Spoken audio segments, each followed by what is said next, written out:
Hello दोस्तों, कैसे हैं आप लोग। तो जैसा कि आप देख ही रहे होंगे हमारे यहाँ पड़ने लगी है बर्फ। काफ़ी ज़्यादा बर्फ़ जो है पड़ रही है हमारे यहाँ पे।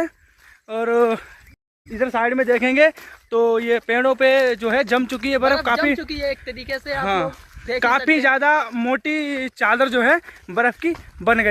और ये सामने मेरे गाँव की दुकान है, यहाँ पे कोल्ड ड्रिंक केक वगैरह मिलता है। और देख रहे होंगे आप नीतू साहब बैठे हैं सामने बर्फ़ में, तो काफ़ी ज़्यादा। और ये सामने दुकान है, लेकिन यहाँ पे आप देख रहे होंगे सामने कोल्ड ड्रिंक रखी है। इसे बर्फ़ में लगाने की इस टाइम पे कोई ज़रूरत नहीं पड़ रही है, क्योंकि ये सब जम चुका है। और जैसा कि आप देख रहे होंगे यहाँ पे पंकज भाई एंजॉय कर रहे हैं बर्फ़ का। तो काफ़ी ज़्यादा बर्फ़ पड़ चुकी है।